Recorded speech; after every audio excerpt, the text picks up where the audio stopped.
Hello and welcome to the newest episode of the Theater Enthusiast and Other Things podcast. I don't have a theme song yet, guys, so enjoy me singing until we do. Maybe next week I'll do a rap. I don't know. What do you think? Definitely do it right. Yeah. Well, the voice is my guest for this week. It is Z. Joseph Guice. Welcome to the podcast. Woo, thank you. Yeah. This applause app is really enjoying you. Ah, good. Good, yes. I'm honored. As you should be. We're going crazy. I don't think it's loud enough. It's fine.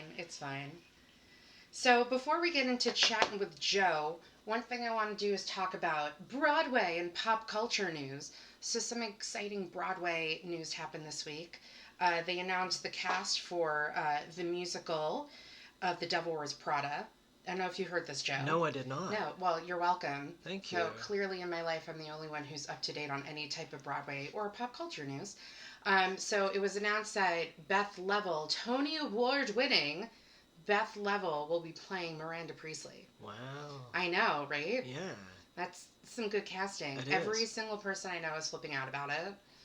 And I read on a website, which I didn't put two and two together until I read this. Mm-hmm. So they're doing the musical The Prom, and Beth Leavel's not in it, even though me and everyone else think they should have used that cast. Sure. But Meryl Streep is playing the part that Beth Leavel played, and now Beth Leavel is playing the part that Meryl Streep played in The Devil Wears Prada. So, and I'm not gonna lie, I kind of didn't see the casting coming because, I went on some of the chat boards and they were saying Donna Murphy would be great or this person.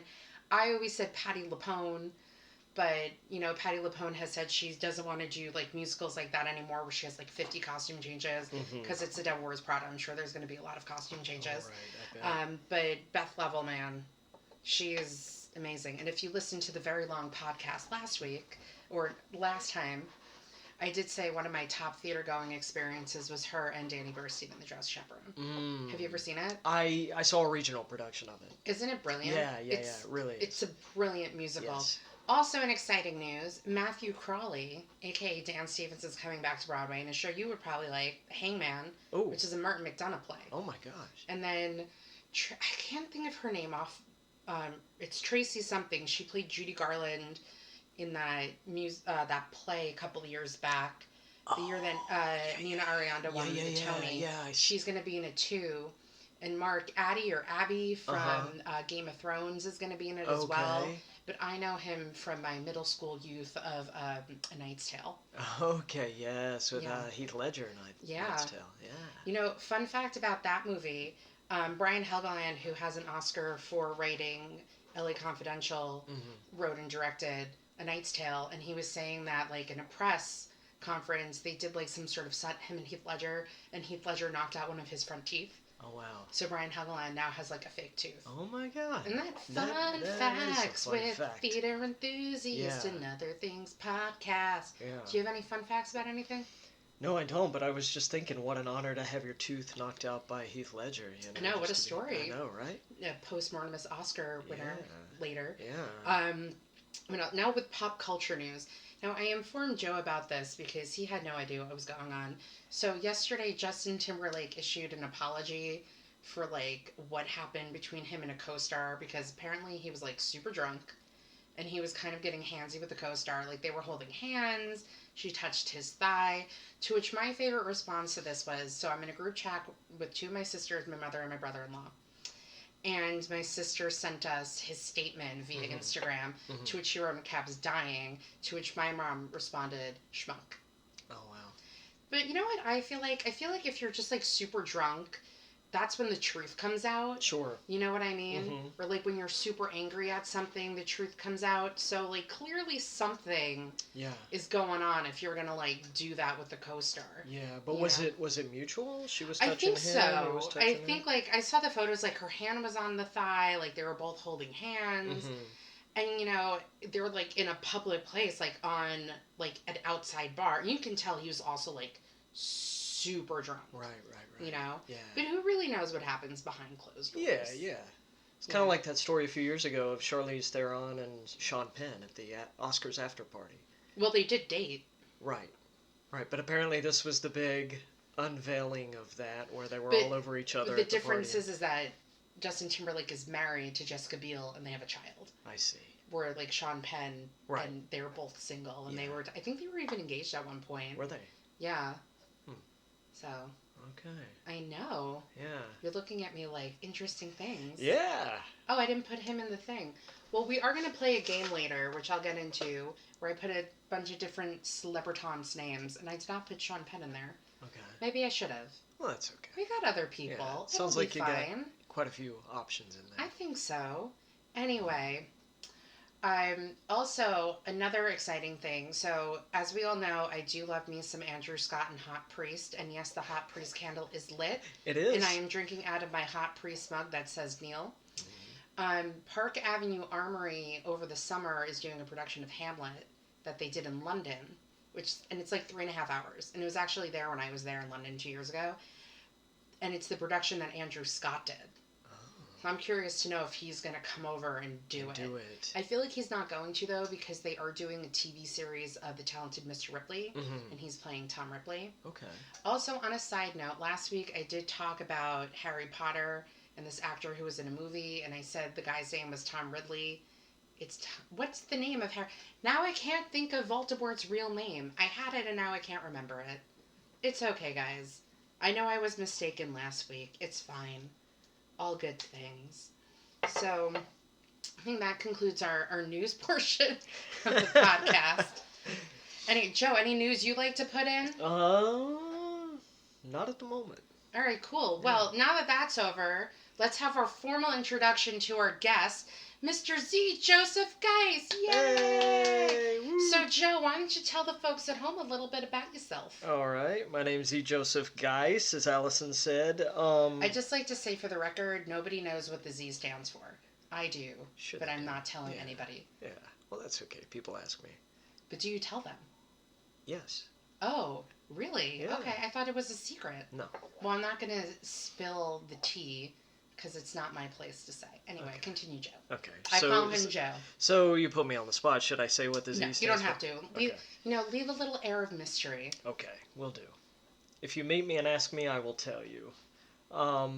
It's for zero. No, it's I'm for just joking. zero. It's not. Yeah, from a hero to a zero. Like Hercules. Yes. He's secretly Hercules. Yeah.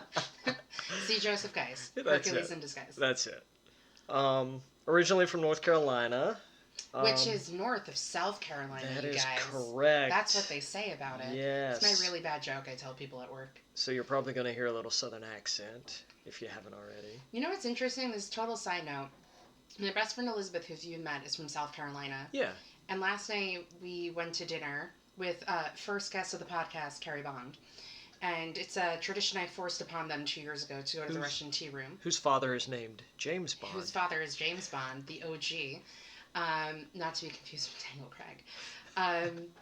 And she was saying how she really can't stand certain Southern accents because there was a TV show that she was talking about. Mm-hmm. And there was an actress in the show who does a really bad Southern accent. Right. And she notices it too. Oh, So yeah. do you have that same thing with accents? Oh, for sure. Because I may force you to do an accent during this podcast. Oh. Don't worry about it now. Okay.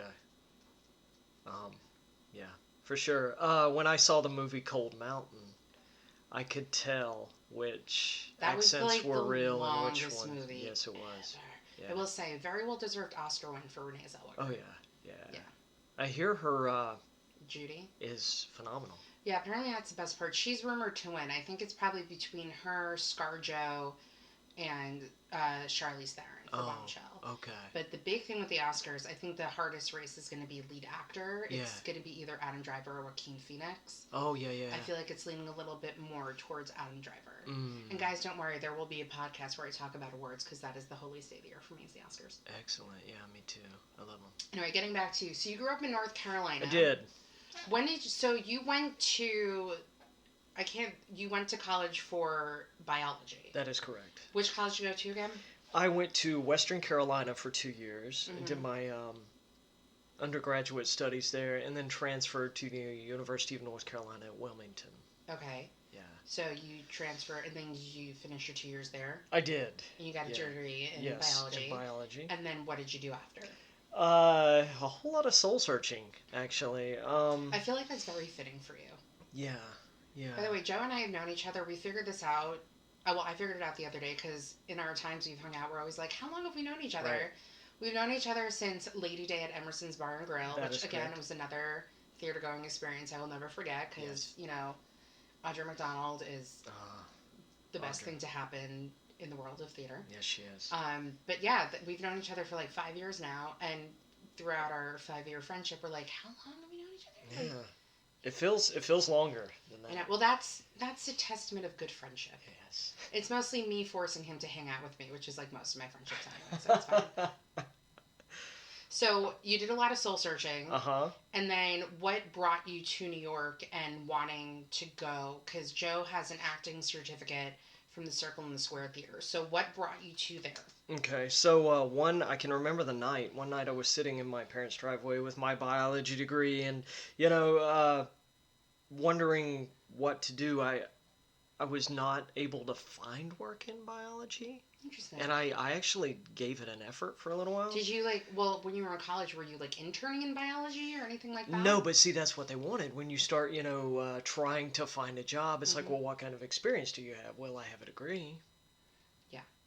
So. What did you do with your summers then? Well, I was working at a veterinary clinic. Okay. Yeah.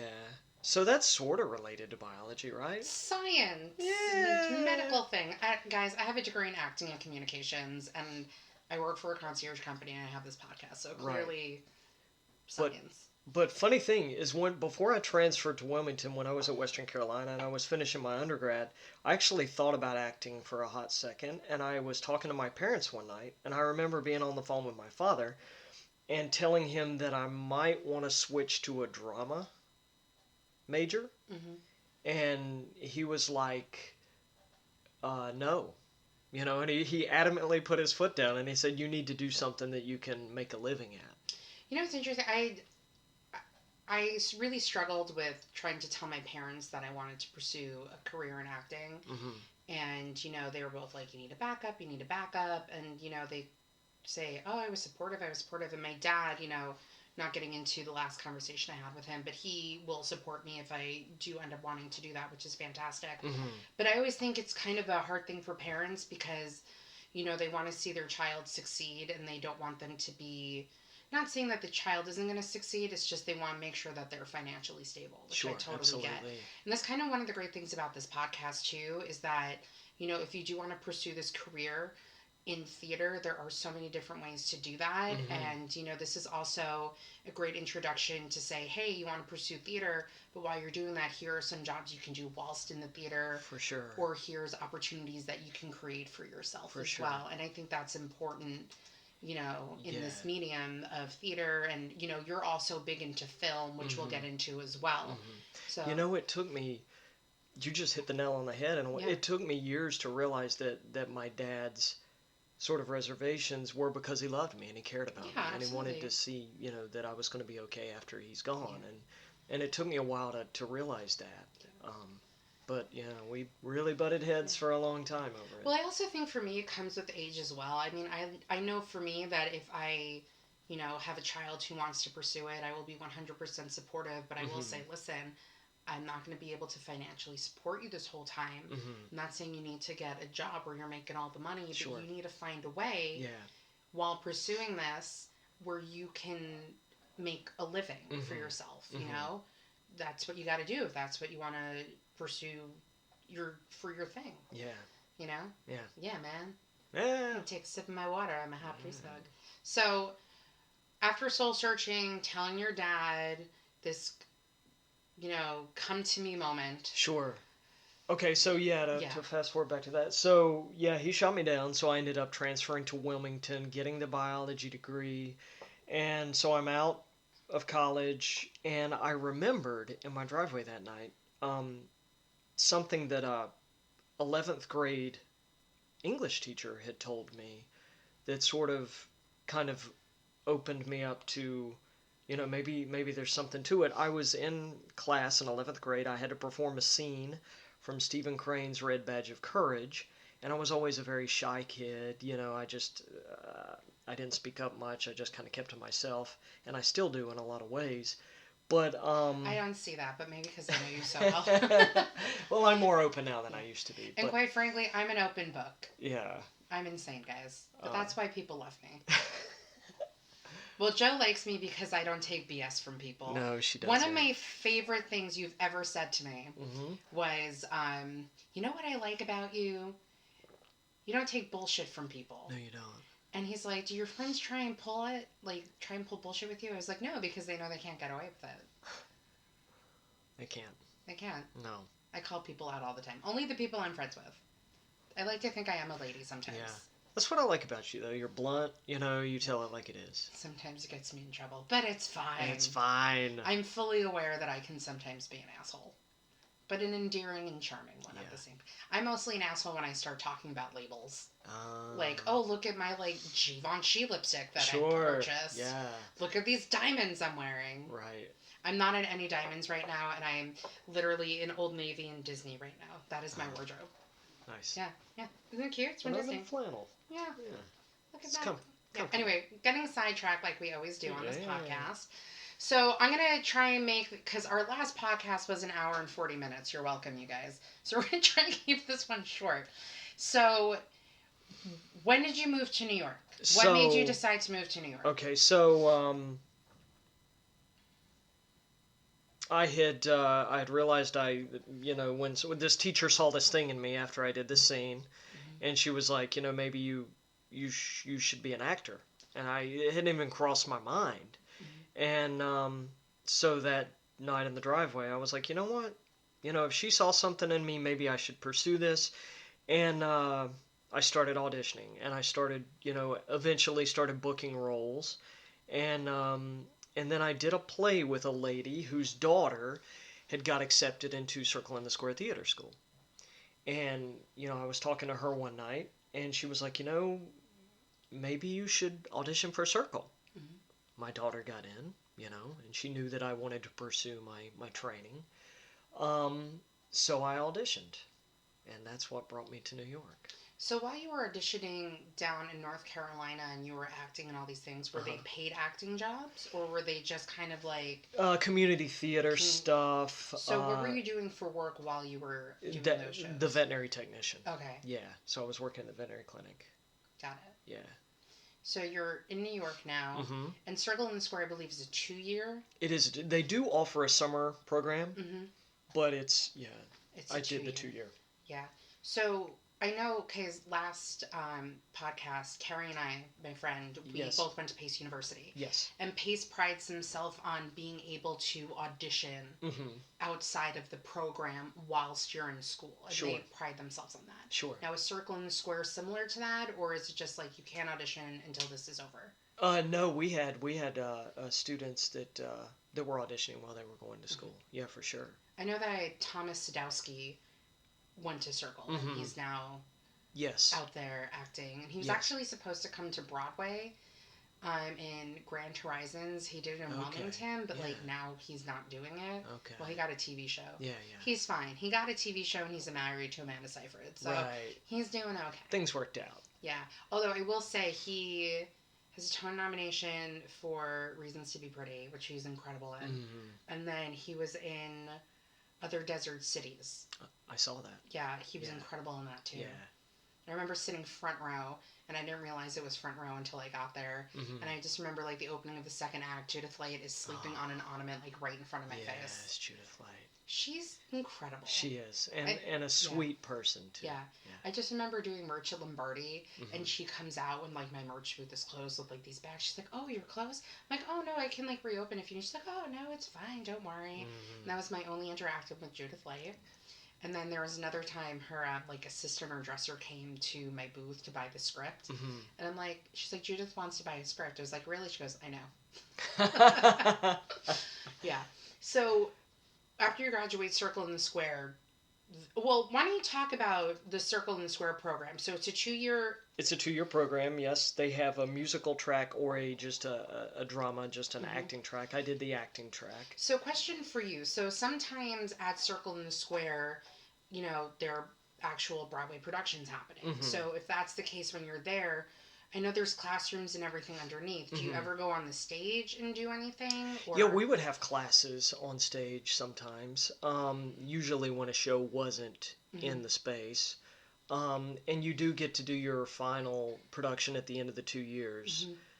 They put on plays, and they cast you in them, and then you get to perform that on the stage. Well, what if there is a Broadway production happening during your final? Like, how does that work?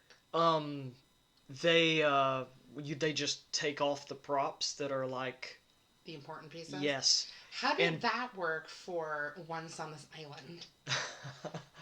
So if you didn't see this production of Once on This Island, there was an entire thing of sand. Yes. And Joe and I have talked about this because Joe actually still works at Circle in the Square, which we'll get into. I do. Doing headsets. Yes, they haven't been able to get rid of me. No. For better or worse. Although I will say, when I was there for the first time for Lombardi, I did not know who you were. We never met. Yeah, I wasn't there for Lombardi. Oh, Lombardi was when I was back in North Carolina. Oh, look at you. Yeah. How many years were you there before you came to Circle? So I was... I came to Circle, graduated, stayed in New York a few years, then moved back to North Carolina for 3 years, and then came back to New York. Got it. So a lot of back and forth. Got it. Yeah. I love it. And then you did a production of How I Learned to Drive. I did. Which I directed, and Joe and I bonded over that. Oh, yes, we did. And I am losing my... It's coming! Shapoopy. Yes. Over this production. Yes. I'm probably going to see it like 50 times. I know, I want a good seat. I don't want to spend the money because I'm poor, but I need to see it and try not to cry. Mm-hmm. God, it's gonna be such a beautiful play. I wonder if David Morse is going to wear suspenders. He did in the original production. I know. I'm excited to see him again. Yeah. Yeah. For sure. Yeah. Anyway, so to your incentive... we were talking about the sand. Yes, Once on This Island. So, Joe was telling me how sand would get everywhere. And the people who worked the show, like the tech guy, the crew, fucking hated the sand. Yeah. So there was I don't want to say any names, but there was one guy that I ran into one day that I was talking about traveling, and because he travels, I travel, and I said, so where do you want to go? And he said, not Egypt. After dealing with all this sand, I used to think I wanted to go, but no more. Well, it's different now. If you look at the photos of where the pyramids are, it's like an entire city, and then it stops right before the pyramids, which is kind of sad. There's like dust flying everywhere. Yeah, I heard that the only reason you see the one angle is because if you move the camera, there'd just be a bunch of crap. So that's why everybody shoots the pyramids from the one way. Yeah. Which is depressing. It is kind of sad if you think about it. Yeah. But I mean, it's 2019. Yeah. What are you gonna do? I know. So after you got your certificate for Circle in the Square, you were in New York. Were you auditioning? Did you book anything? Yes, I was. So while you were auditioning, what were you doing for work? Actually, I started working for Circle in the Square Theater. Okay. Yeah, they offered me, I guess they had got to know me as I was a student and offered me a job doing the infrared listening devices. So that's the headsets for those kids out there who don't know. Yes, for the hearing. For the hearing impaired. Yeah. That was a little joke. I tried to make it sound like there was an issue. Exactly. So you did that, and then you moved back to North Carolina. I did. And then what brought you back to New York? I had moved back to North Carolina for a couple of reasons. I started dating an old high school classmate that we met. We met online, MySpace, if you remember that. I remember MySpace. So we started chatting. So I moved back to North Carolina to see her, but also I had a nephew that was finishing up his high school career, and he was a football player.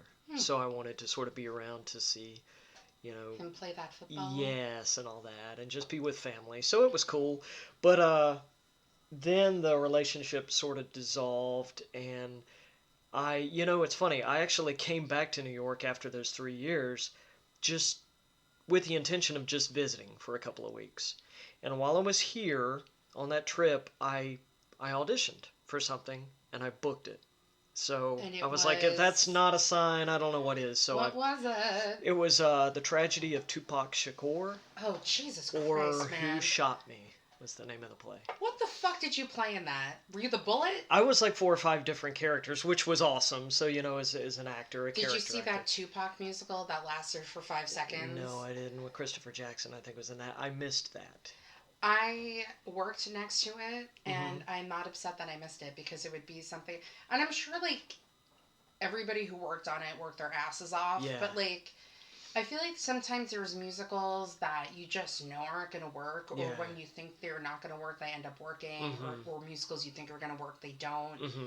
It's like, who, like, what, like, Broadway, and plus it was in the wrong theater. It was in the Palace Theater. Mm-hmm. You can't put a Tupac Shakur musical in the Palace Theater. Yeah. It's a very hard theater. I mean, it doesn't exist right now because they're, like, redoing that whole building over there. Sure. But, like, that's a hard theater to fill. What was the last production? Annie? Was that the No, it last? was SpongeBob. SpongeBob, that's right. Yeah. Yeah. And before that was Sunset Boulevard, Oh. which, had a star in it. And Yeah. then before that was An American in Paris, which I was obsessed with and I saw Okay. 5 times. Okay.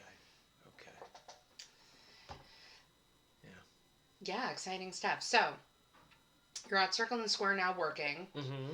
which is very exciting. So auditioning, now, yeah. are you still auditioning? Now, occasionally, yes. Okay, so Joe actually has a short film. He does film. Do you have a production company or not yet? Yeah, I've got a couple. Well, I would just like also to put this on record on the podcast. So every time I see Joe, I always ask him, "When are you going to put me in a movie?" Yes.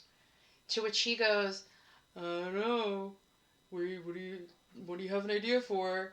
Well, you're in my circle, so you're always in my mind. So if But something it's comes been up, 5 years of me saying, "When are you going to put me in one of your movies?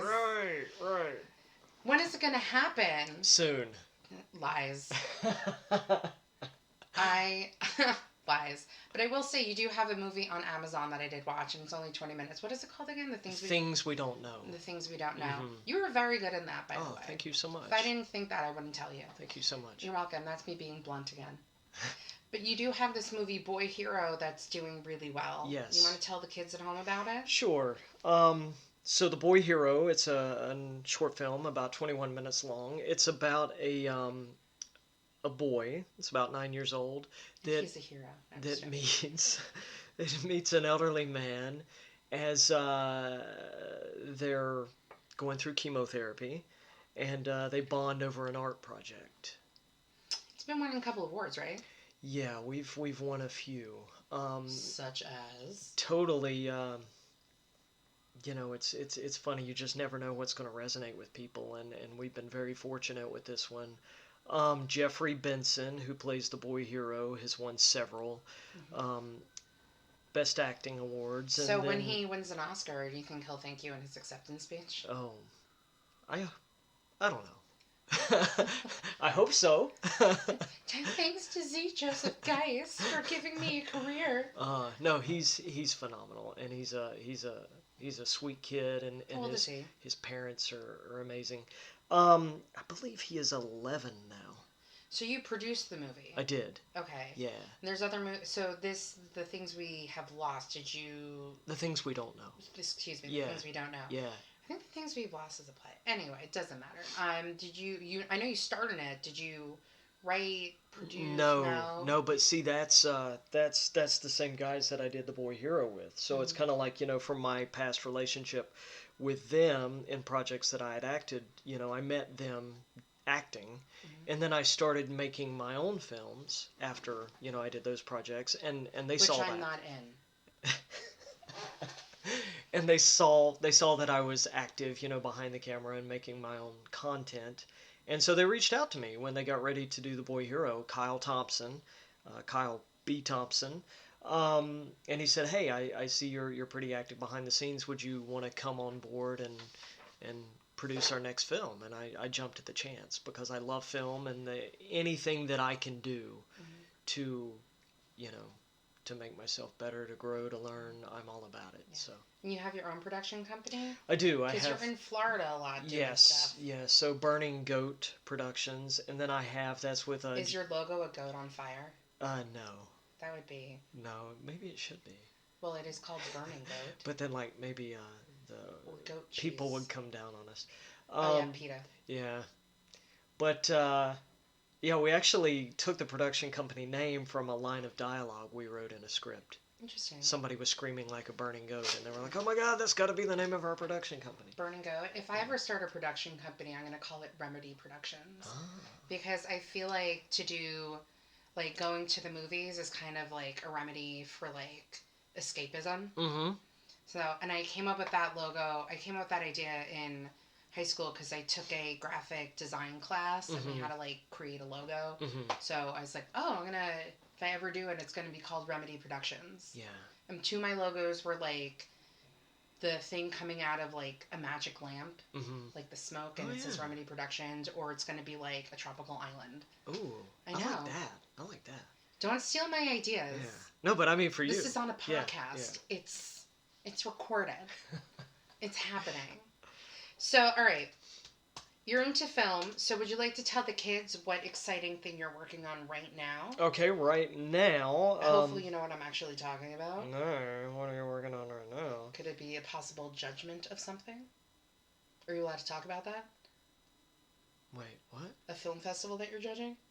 Oh, yes, I can tell you. Wow, I can't believe you had no idea what I was talking about. Well, see, okay. There is a certain film festival that Joe has. Did they handpick you? How did you get... here's how it all came to be. We don't have to say what festival it is. Yes, okay, so I made a film. But it's a very well-known one. I won an award, and maybe that's saying too much, because somebody could do the research. Well, you won an award at a lot of festivals. Yeah, so okay. So then this festival reached out to me and said, "Hey, do you want to be a judge for our next?" And I would just like to say that I said yes. I have told Joe for quite some time now, since we've seen The Ferryman together, to watch this movie called Hunger. And guess what? And he still hasn't watched it. It's kind of like me not getting into one of his movies. Right. I had blackmailed him, though, because you did this psychedelic opera at the Metropolitan, and I still have no idea what happened in it. And but you came to see it, and I thank you for... You're welcome. And I would like to shout out my friend Tom for getting me a free ticket, because he works at the Philharmonic. Yeah. But I do have photos of you on stage, and I told him I'm not giving you those photos until you watch this movie. Yes. I know it's a little blackmail, but you got to force things upon people. Yes, you do. Yeah. Yes, you do. So, in my defense, the reason that I have not watched Hunger is because I am swamped with this said film festival's submissions, and I've been watching a ton of. Well, how many more films do you think you have to go through? Well, there's over 1,600 submissions right now, and they're still taking submissions, and I've watched maybe 500 films. My eyes literally just glazed over. Festivals always get the bad rap about how they didn't watch my movie or they didn't watch all of my movie. So I am making it a point to watch beginning to end. And there's going to come a time where maybe I can't because deadlines, but right now I think at number 1010. You're going to be like, I'm done. It's like in the first few seconds but no, I've watched every film from start to finish so far. So now you work at Circle and Square. So you do headsets, but you also clean. I clean. So what's your actual job title there? Oh gosh, I don't even know. Everyman. Everyman. Or hey, Jack of all trades. Joe of all trades. Do you clean the toilets as well? Sometimes. So you're if I fill in for a porter shift, I have to clean toilets. No, you know what? We shouldn't talk about the grossest thing I've seen in the toilet. All right, so now some questions. Yes. What is your favorite role you've ever played? Favorite role I've ever played? Could be in a movie, could be on the stage. I've got a couple, but I guess I will say the most recent thing I did this year, I got to play Richard III. Oh, that's right. Yeah, so Joe is super fancy, and he got to go to Europe to perform as Richard III, and he finally posted a photo of himself, to which I messaged him, and I was like, finally you posted a freaking photo, because I had been waiting to see what you look like as Richard III. Sure. So... Well, it was a big secret there for a minute, because the venue we were performing at, the director wasn't sure that it all was gonna happen. Oh, interesting. So she wanted us to sort of hold off social media until we were in there and knew it was gonna happen. I didn't even ask you. Did you guys get a good turnout? Yeah, we were sold out every night. Oh, that's great. Now I have to tell you, but so it. It was um, it was a play about the War of the Roses. So Sybil Lines the writer and director took Richard III, Shakespeare's text, and King Henry VI, put it together with her own, sort of things, and told the story of the War of the Roses. And she broke it up into two parts. Guys, British history. The Lancaster track and then the York track. So there were two plays running simultaneously in this old mansion. And we performed 2 shows a night. So if you're an audience member, you can go see the York track and then come back, a couple hours later and see the Lancaster track, and you get the whole experience. Wow, that's just so much more interesting. So I thought you performed Richard III. So so each audience was, it was small because we were in a mansion, and the rooms can only hold so much. So there were about 15 to 20 people per play. Okay, Yeah. so it wasn't like a huge audience. Right. But it's intimate, we talked to the audience members. So it's kind of like an interactive... Interactive is a bit of a strong... We didn't encourage them to participate. So it's kind of like a Sleep No More. Yes. Okay. Yes. So we would talk to them, but we wouldn't really want them to obviously. Talk back. Yeah. That's exciting. Yeah. What would you say some of like your favorite theater going experiences have been? I think getting to see Philip Seymour Hoffman in Death of a Salesman is up there. With Andrew Garfield. Yes. That was pretty amazing, particularly since it turned out to be Phil's last Broadway production. Yeah, it really... I love Philip Seymour Hoffman. Me too. I think I always loved him. Like, Almost Famous is one of my favorite movies. And what kind of annoyed me, though, was when he died, like, everybody was, like, quoting Almost Famous, like, that one line he says. And the same thing happened with, like, Robin Williams. It was, like, the one line from, like, Aladdin or something. Yes. But it's like, yes, they said those words that wasn't from them. And Philip Seymour Hoffman has done, like, so many other films. Yeah.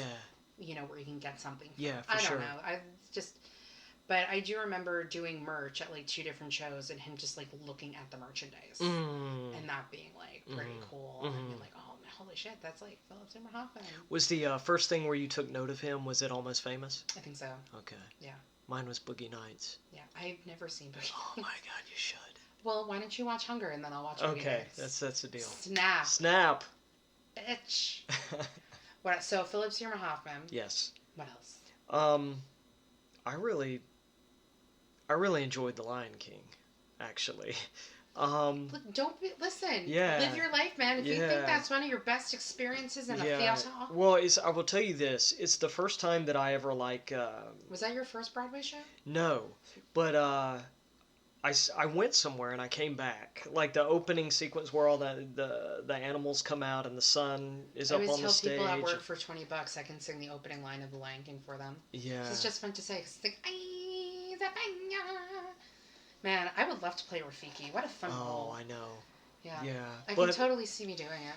Yeah, I went somewhere. And when I finally came to, my girlfriend at the time was, touching my shoulder. Was that crazy girl you met on Tinder? No. Okay. No. It's another story for another time, kids. This was another girlfriend, and she saw me crying and, started consoling me to see if I was okay. And I came back. I don't know. I was transported somewhere. That's the only time that I've ever experienced anything like that. And, oh, wow. And I think it's the power of it. Literally, a lot of people say breathtaking. The Lion King literally took my breath away. Wow. Yeah. So amazing. Isn't that great that theater can do that? Yes. And everybody has their own different experiences, like depending on what show it is. Right. And I mean, I spoke in the last podcast about my experience with Once and how the first time I saw it, I always tell this story about Once, and I'm sorry I'm saying it again, but I don't know if Joe knows it, that the only time I've ever done this was the first time I saw Once at New York Theater Workshop. At the end of the first act, I literally was sitting there and I was like, wow. And then I went to the box office at intermission and bought a ticket to see it again. And that show just like incredible, and great comment, and Liev Schreiber in Talk Radio, where I literally had a moment where I was like, oh, so that's what acting is. Yeah. And it's just incredible that theater can do that for people. For sure. Every person has their own moments and Yeah. experiences. Yeah. For you it's The Lion King. For me, I personally don't have to see The Lion King again. Yeah. But for you that was. Yeah, I don't think I would ever want to see it again. It's kind of to ruin it for you. Yeah, it's like I had that one experience, and it was phenomenal, and I don't know that. That's like me going to the stage door to meet Laura Linney, Mm. because I don't think I'm emotionally prepared for that. Because the first time I met her, I cried, and then I saw Little Foxes twice because her and Cynthia Nixon switched the roles, and I still stick to my guns, thinking that Laura Linney should have won the Tony Award. The Tony, yeah. But I also did not see Laurie Metcalf in what was it? A Doll's House Part 2. Mm-hmm. But my friend messaged me after she saw her in the show, and she's like, "How did she not win the Tony?" Yeah, for sure. But I just remember walking by the stage door and being like, "I'm not emotionally ready." And now she's coming back to Broadway in a one-woman show. I'm kind of tempted to go on my birthday weekend to be like, "It's my birthday," and her wish me a happy birthday. Yeah. Because I feel like Laura Linney would. Yeah. Because I think she would. she's just like a lovely human who is there to support actors. Mm-hmm. Yeah, but For anyway, sure. other than Lion King. Yeah, other than Lion King. Okay, so you mentioned Liev Schreiber. I saw him in Glengarry Glen Ross. Which he won the Tony for. Yes, he did, and it was a masterclass. Yeah. A masterclass. I felt that way with Audra McDonald and Lady Day. Oh my God, that's my favorite circle show. Yeah. Yes, by far. Why was it your favorite circle? Was it the easiest to work? Not really. It wasn't that bad. Well, guys, it's really his favorite show because that's where he met me. That's it. Let's be real. That's it. Next topic. I do remember I think I was working a 2-show day, and in between shows I went somewhere and I had some drinks and I was a little tipsy.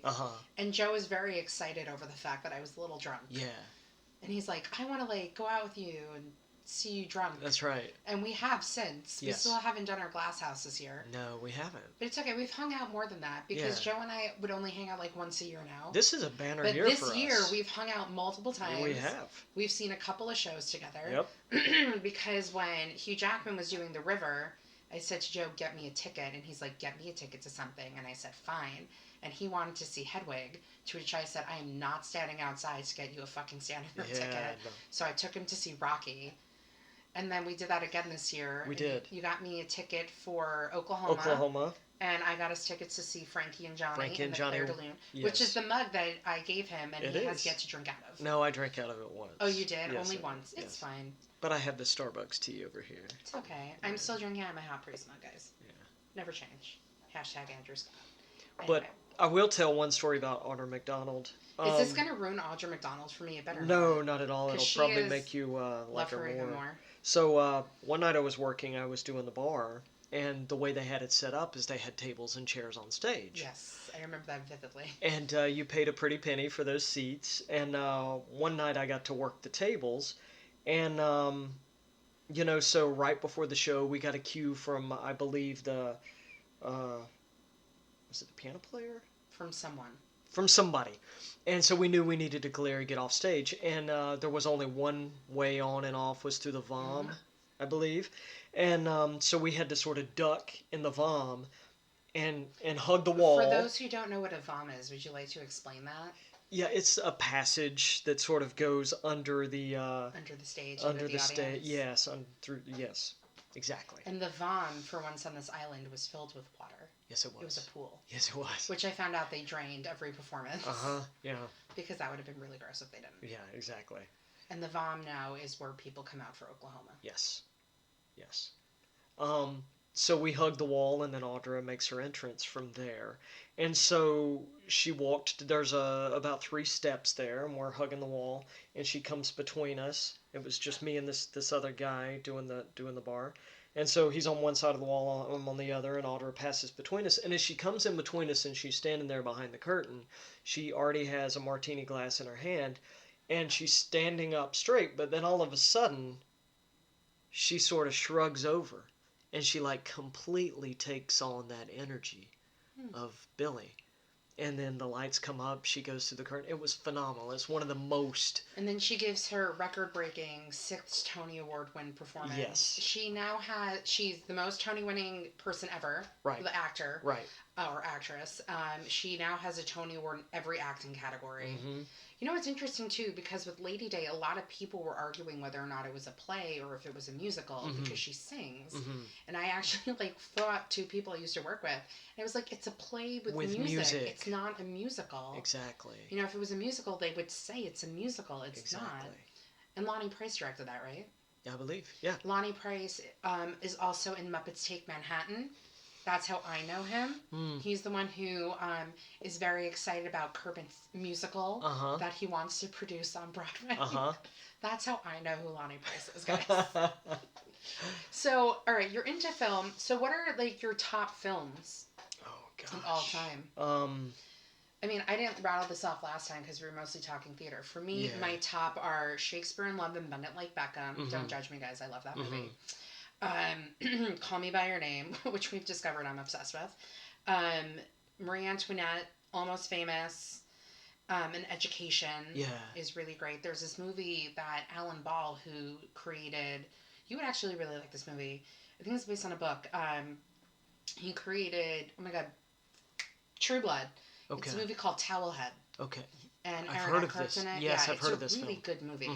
And when I directed How I Learned to Drive, there's actually a scene in that movie that I showed my cast to kind of emulate the molestation scene. Sure. I mean, the scene is a lot more graphic than it was than the How I Learned to Drive thing is. Because he does stuff to this girl. Yeah. But that was kind of the emphasis of you're molesting this person. This is kind of the feel of it. So yeah, and I also really like the first Hunger Games movie. I think it's a really great movie. I mean, I will say my top though, my top, Shakespeare in Love, Bend It Like Beckham, Call Me By Your Name, Marie Antoinette, and Almost Famous. Okay. Those are the top 5. Yeah, those are good films. Yeah. Yeah. It's funny, I know people in the Hunger Games. Oh, really? Because they shot that in North Carolina. Oh, cool. A lot of it. And the guy eating chicken bones at the very beginning is an actor that I've done stage work with in North Carolina named Blake Fowler. Nice. So it's, and I went to see that here in New York, and seeing, Blake on the screen, I was like, oh my god, I know that guy. Yeah, I feel that way too. It's funny when I see the guy cast as Peck in How I Learned to Drive, and I really want to get him on the podcast because he works on cruises, whatever, people go on a cruise and he's a performer. He's done commercials, and he's in a Bed Bath & Beyond ad right now. Okay. And I just remember a couple of years ago I saw him on an ad. I was like, oh my god, it's Pasquale. So it's just, that's cool. You helped somebody pretty cool in Bed Bath & Beyond recently, didn't you? Oh, that's right, where I met Bruce Willis. So here's the story about that, guys. I was coming from a Weight Watchers meeting, which clearly I'm doing great on. And I got these 2 pillows, which ironically, my Bruce Willis pillows are about to get thrown out because they're like pancakes now. Oh, okay. I buy the cheap ones because I'm poor. And this was I remember it was after seeing John Mayer in concert. So this was the end of July. And I'm a sweaty, gross mess. I look disgusting. So where this Bed Bath & Beyond is, where the line is, on the left, there are cashiers. And there was nobody there. And it was a Wednesday at 12 o'clock. So I'm literally just kind of standing there. And this guy comes around on the other side of the line. And he looks at me. And he goes, are you in line? And I look at him. I was like, holy shit, that's Bruce Willis. And so I go, yep. And I just take a step forward. And he laughs at me. And then I go to the cashier. And I'm like, holy shit, that's Bruce Willis. And then I kind of look behind me. And he's kind of smiling, not living his best life. And then he walks over to me at the cashier. He literally moves the pillows and he goes, where did you get these? And I said, oh, I got them downstairs all the way in the back. And he goes, okay, thanks. And he leaves. So Bruce Willis, guys, sought me out twice. What a crazy he looked story. like Bruce Willis. He had a white tank top on with an open short sleeve blue shirt with the hat he always wears with the blue. And every single person I know was flipping out over the story because it's literally something you would see in a movie. Sure. And one of my dearest and closest friends from college was like, Al, I can't believe it. Your Bruce Willis pillows. I told my mom, she can't believe it. And then my stepdad asked if I got a selfie, which I'm not comfortable with doing unless it's a stage door. Yeah, for sure. It's something out of a movie. But guys, Bruce Willis saw me out twice. That's amazing. Yeah. Such Do you a good like any story. Bruce Willis? I didn't put him in the back in the thing though. Yeah. Yeah. Do you have any dream roles though? Speaking of roles, I have a Dream list of roles. questions that I'm like slowly looking at. Dream roles. Wow. I, Richard III was one of them, and I did that this year, so that's cool. I guess maybe to do a full Shakespeare production of Richard III. Maybe Lear eventually. Yeah, you got like a couple of years for that. Yeah. Not anytime soon. No. No. No. Yeah, let's just sit here in awkward silence on a Yeah. podcast show. Yeah, sure. So, why do you think theater is important? Because it can change your life. As we learned with you in The Lion King. Yeah, for sure. Yeah. Yeah. And you can say the same thing about film. Mm-hmm. No matter what's going on in our daily lives, you sit in that darkened theater and you can forget about. What? So I just told you my top films. We didn't even get to you. Mm-hmm. What are your what film do you think has changed your life? Star Wars. Star Wars, interesting. Yeah. The OG. What do you think? The OG, A New Hope. What about Jar Jar Binks? Feelings on that? You know what? I'm preparing myself for. I'm a big Star Wars fan, obviously, because I saw the original dating myself in 1977. Joe is older than me, guys. Yes. He's 100. Yes, joking, I he's am. not. And it was really the first film that I had ever saw that made me feel like I got out of that theater and I felt like I could run faster than anybody. I really felt like I could conquer the world. Mm-hmm. And I've kind of carried that feeling in film with me, and it's definitely changed my life. Have you watched The Mandalorian? No, not yet. On Disney Plus? Not yet. Because people are flipping out over this baby Yoda. I know. But then I realized, if it's actual baby Yoda is hundreds of years old, so how long ago was this Mandalorian? Yeah, well, see, that's the thing. We don't know anything about Yoda's species. Interesting. Yeah, so it's Guys, I'm not a Star Wars person. Yeah. My older sister is a huge Star Wars fan. I will admit, I've never seen any of the new Star Wars movies. Yeah. So, to answer your question about Jar Jar, so in prepping for Episode 9, The Rise of Skywalker, that's getting ready to come out this month, I've been working my way back through all the regular canon films. In order? Yes. So not the 4. I didn't do 4, 5, 6 first. I started 1, 2, 3 first. Well, that's what I meant, in order. Yes. And seeing Jar Jar back in the day didn't really bother me. Mm-hmm. Upon a revisit just a couple of weeks ago, I kind of saw where people were coming from. Well, in Episode 3, I think they kind of cut Jar Jar out a little bit more. Yeah, they do. He is significantly... But let's also admit, his screen time is diminished. Episode 1, 2, and 3 weren't good except for Ewan McGregor. They were hardly written. Right. I mean, my friends and I were Darth Maul is incredible in Episode 1. Star Wars! Yeah! But my friends and I were obsessed with Hayden Christensen. Right. And did you ever see the movie Life as a House? Yes, I did. The shower scene. So my friends and I had a massive inside joke about the shower scene. Okay. Yeah. So there was that. Okay. Now, what is it that you love about theater? From an acting standpoint? For any. If you want to talk acting or if you want to talk viewer, for me personally, yeah. I know I'm very critical when it comes to theater, and I have a lot of friends who are, but a lot of the times when I go see a show, I just go for my own enjoyment. Yeah, I'm not going there to be oh, I'm going to see if this person's good or that person's good. I don't make that judgment until after I see the show. Right. And sometimes when I am seeing the show too, my concierge side comes out. I'm could I recommend the show to people? We still need to see Slave Play together. Yes, we do. Joe and I have seen a couple, The Ferryman.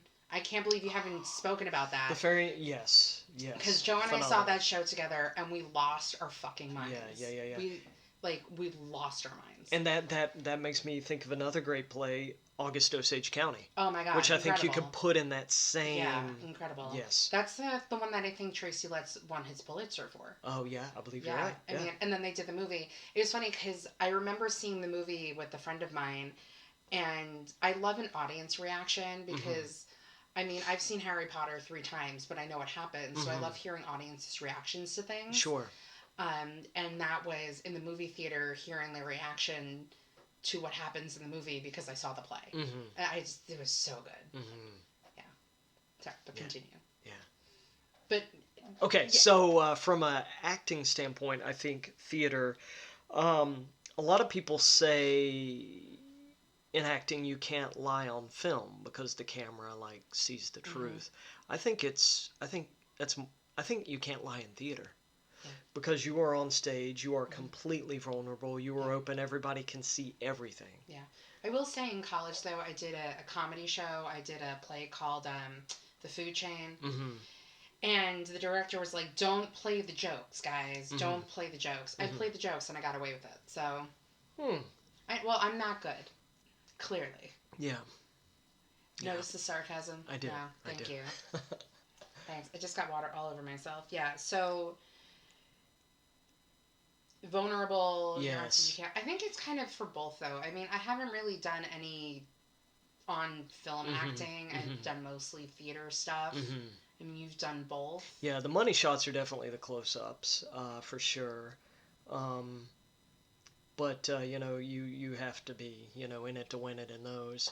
But there was one show that played Circle. It was actually the first show that I worked front of house on. It was Frozen. And there was a guard. Not the musical. There's a play called Frozen. Yes. Did you see it? I didn't, but when I was trying to figure out when you and I met, I went on to, I looked to see what productions were at Circle in the Square, and I saw that Frozen was there. Yeah, Swoozie Kurtz. I did not look to see who was in the show. Yeah. So there's a guard that's on stage. It's basically this pedophile. This child goes missing, and this Swoozie Kurtz played the mom, who tracks the guy down that she thinks killed. And murders him. Yes. Well, she doesn't murder him, but she confronts him. And it's like he's frozen, I guess, is the point. He's sort of frozen to all the deeds he'd done, and he's dead, and she sort of begins to melt, so he feels a little bit, I guess, by confronting him face to face. He was showing him a picture. But there was a guard that was on stage during this production who never said a word. He just stood there. And one night somebody asked him, you're so good, you're so intense, what are you thinking about? And he's like, I'm thinking about what I need to pick up from the store on the way home. Yeah. And this just goes to show you, if you're focusing on something, it doesn't matter what it is. Yeah. Well, it's interesting because Olivia Colman was doing an interview, and she was talking about doing The Crown, because she now plays Queen Elizabeth. And I don't remember what it was. And she was saying something with her face, how it does something. So she said that to have, a serious face, she would have to have, radio news or something play in her ears so she can just have, a dead, straight, concentrated face. Yeah. Yeah. So, because she's listening and paying attention to something. To that as opposed to just, And then it's funny, too, because Billy Joel, I think, was on Fallon a couple of years ago talking about when he's playing Piano Man, his mind will wander off to be like, what am I eating tonight for dinner? Yeah, well, he's done that song. Yeah. I tell you, though, who knows what a fucking great concert. Oh, my God. I went, so I'm in my 30s, guys. Hard to believe. I know, I look so young. My dad, the last week of my 20s, 1 week later, I was going to be 30. My stepmom was sick, so I was my dad's backup to see Billy Joel in concert. So I went with him, and we had amazing floor seats. Excellent. And it was one of the best concerts I've ever been to. But also, like, who doesn't like Billy Joel? Yeah.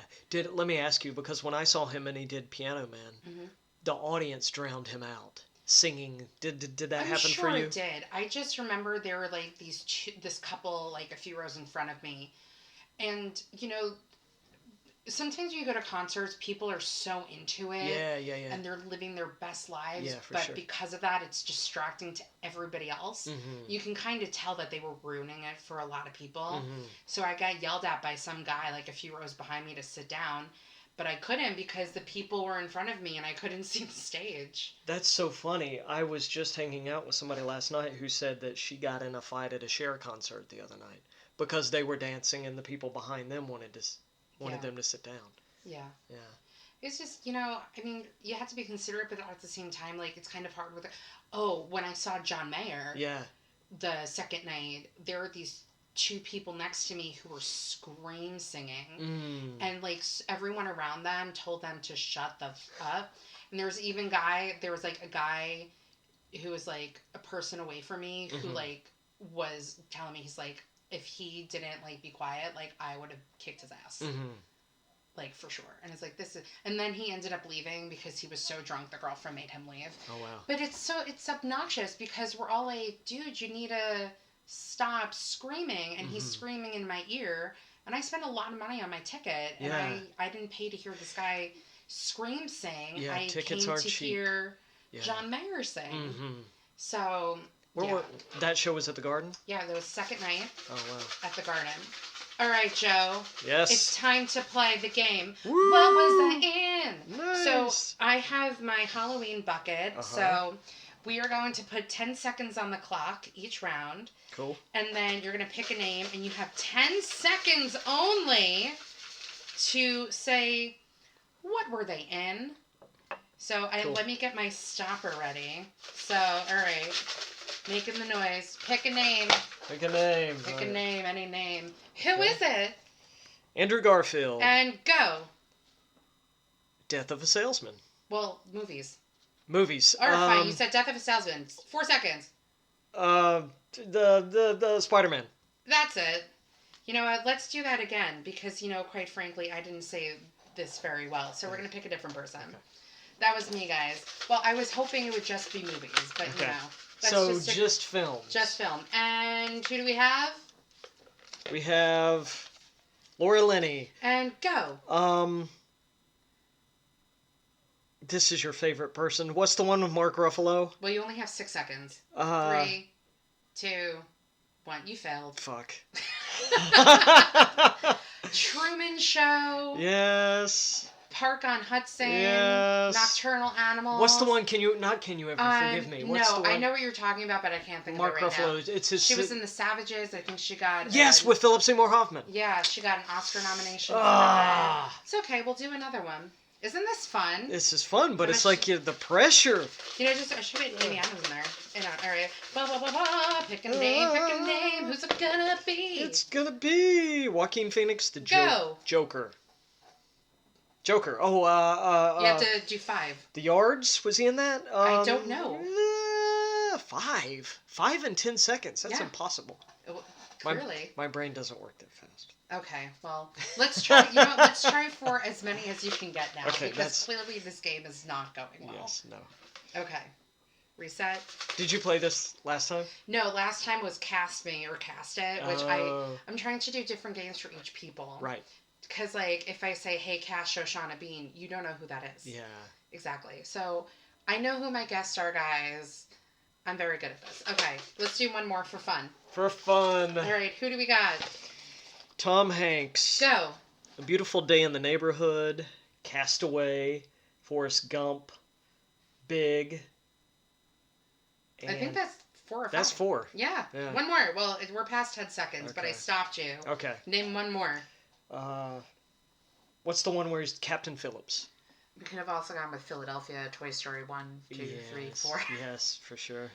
All of the Tom Hanks things. Do you want to do one more? Are you good? We could do one more. It's although fun. Tom Hanks was kind of a success, so maybe we should stop on I think we should do one more for fun. Okay. Or maybe I should do one. I'm going to do one. Ready? Here we go. Ewan McGregor, The Beginners, Train Spotting 2, Star Wars Episode 1, 2, and 3, Moulin Rouge. Yes! I kicked your ass. Yes, you did. I saw Moulin Rouge, Broadway the play. Production? Yeah, a few weeks ago. What did you think? I loved it. Yeah. I am obsessed with Tam Mutu's sheer blouse with the vest situation. Yeah. I don't wear a vest ever, but I would rock that outfit like no one's business. And I wasn't expecting the sword swallowing that happened at the beginning of the show. I thought that was pretty incredible. I mean, magic. Yeah. Yeah, for man. Sure. All right, Joe Guice. Yes? Do you have any questions for me as we come toward the end of our podcast? Mm-hmm. I was hoping this podcast would be less than an hour. We're at an hour and 3. Okay. At least it's shorter than the last one. For sure. It's getting shorter each time, guys. Yeah. We're trying. We are. We're trying. So, what are you most excited to see holiday film-wise? Nothing. Nothing. There's I do want to see that movie Noelle on Disney Prime with Anna Kendrick and Bill Hader. I heard it was cute. Yeah. But my friends and I saw Last Christmas and it just was not. Really? I mean, I have been watching. Oh, you know what? We forgot to do. We forgot to do something called review it. Okay. So that's a part of the podcast where we review something that we just saw. And the last time we did this, my friend reviewed stuff on Disney Prime or Disney Plus. I reviewed this movie called After, which is based on a bunch of adult porn books, as I like to call them. And guess what, guys? I'm reading the book series now. Thank you. I'm single. I had to live vicariously through something. Anyway, so I've been watching. I love that TV show Nailed It on Netflix. The like disaster baking show. It is so fucking funny. Have you ever seen it? No. Oh my! They take these bakers and they have to like replicate these amazing bakes, and clearly they set them up to fail because they give them like no time and they're not the best bakers. And then they had to present you would love it. It's hilarious. So they had a holiday one of that, and there's another baking competition on Netflix that I really like called Sugar Rush. And they have their baking thing happening right now. But then, like, holiday movies, you mean, like, Hallmark movies? Yeah, or just anything that's coming out, for Oscar season that you're excited about. I'm really curious about, this is something I want to talk to you about. I'm very excited about Marriage Story. Yeah, that's Scarlett Johansson. It's supposed to be Adam Driver's, like, in the running for the Oscar for that movie, apparently. Yeah. Oh, and Little Women. Yeah. I'm losing my shit over it. It's getting amazing reviews. Yeah. I feel like the only person who's going to be nominated is going to be Saoirse Ronan. Okay. She's not going to win. Right. But that'll be her, like, fourth Oscar nomination, I believe. And she's, like, in her early 20s. And then you look at your life. Brooklyn. No, first one was Atonement. Okay. Then it was Brooklyn. Okay. Then it was Lady Bird. That's right. She was nominated, I think, the first time at 13 for supporting actress. Wow. And then Brooklyn happened, and then Lady Bird, which I think kind of like made her into a bigger star. With my boyfriend Timothy Chalamet. And I love him, guys. One day I will meet him, and it will be glorious. I do have a Timothy Chalamet perk handle, but that's not lit because we have the Andrew Scott one lit. Yes, we do. In hopes and prayers that he comes back to the Broadway. Right. But no, I'm excited for Little Women, and what was the other one I mentioned? I'm brain farting.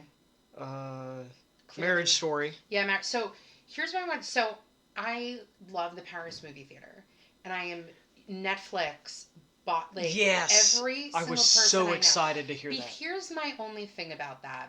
I am beyond like the happiest person for that movie theater to be open. But my thing is like, yes, it's great, but if the movie's coming out on Netflix, why am I going to spend almost $20 to see it in a movie theater? True. You know? Yeah. When I can just watch it on Netflix. Although I just did that with The Irishman at the Belasco. Ugh, I can't. It's 3 hours. 3.5 hours. Jesus Christ. Although there is somebody I went to college with who's in it. Yeah. I know a girl that's worked Circle that was in it. Oh, cool. Yeah. That girl Katie? Does she still exist? What is she doing? It was Kelly. I have no idea who that is. Yeah, she used to work the bar, redheaded girl. She's in where they see that Kennedy's been assassinated. She's sort of standing. That means nothing to me, guys. I did not watch the movie. That scene, yeah. Okay. Oh my God, it's longer than Titanic. It's the length of it. It's Shakespeare's show. It is, but anyway, it was good to see it on the big screen. Yeah, I mean, I'm sure it's like amazing to see it on the big screen and everything, but like somebody who's poor like me, I can't really like. Yeah. I'm probably going to regret not seeing Marriage Story on the big screen at the same time. I'm just like, I don't have to put on a bra or pants. I can just like watch it in my apartment. Yeah, you can watch it right here. Yeah, you can watch The Irishman on Netflix. I know, certainly. but I don't want to sit for 3.5 hours to watch it. I'd rather watch something else. Right, I know. You know? I've got a friend that's been trying to get me to watch Once Upon a Time in America, another De Niro film, and that's like 4 hours. May I? Yeah. Hunger. I knew you were going to say that. Hey, Joe, when are you putting me in a movie? And Hunger. Those are like the two topics. Okay. When are you putting me in a movie? And Hunger. Although I am excited, The Marvelous Mrs. Maisel starts tomorrow. Yes, absolutely. I have somebody to tell me I remind them of Maisel once, and it was a very lovely compliment. I did come up with the movie premise for me, but then I was like, it reminds me too much of Maisel, so we can't do it. Well, you can pitch it to me and maybe... Well, not on the podcast. Not on the pod, yeah. Not on the pod. Is there anything else you would like to tell the Kindas at home? Anything, if somebody... What advice would you have for somebody who wants to go and pursue a career in theater, or even film, for that matter? Just do see just as much as you can. Like read all the books. watch all the films. The more you can watch, the better.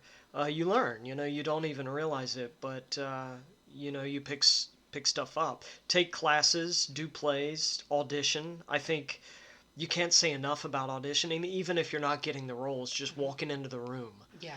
and just getting comfortable doing that. I would also like to put my 2 cents in for that. So my senior year of high school, they did that reality show, The Search for the Next Elwood, which my roommate and I watched all the time. And Seth Rudowski said to them, think of every audition as a performance. Yes. So that's a good thing to keep in mind as well. Yeah, well, and what Philip Seymour Hoffman said about that is like whenever you walk into a room, you're creating work where somebody else has paid rent to provide that space, and you're giving, just like you said, a performance. So you just go in there and you're given a chance to act. Yeah. And just embrace it and act, and then walk away from it. Don't worry about it, but you just got to perform, and whether you get the role or not. Yeah. You got to perform for free. Exactly. Yes. So anything else? Do you think it's important that people create their own opportunities? Absolutely. It makes you better. Writing, directing, do it all. Create your own content. Yeah. You develop an understanding, I think, of the technical side of things, which is valuable when you get onto a set, because you kind of know what things are and what things do, and so just educate yourself. Yeah. For sure. Yeah. Yeah. See film. Absolutely. It's all a journey. Yeah. And the more you can do, the more valuable you become, I think. Awesome. Well, Joe, thank you for coming on the second episode of the Theater Enthusiast and Other Things podcast. Thank you for having me, Allison. I appreciate it. Applause, guys. Yes. Woo. All right. So actually, we are recording our next episode next week with somebody I went to college with named Stefan Petaway, and I'm very excited. He's a wonderful actor, and I'm looking forward to having him. So stay tuned and have a good one.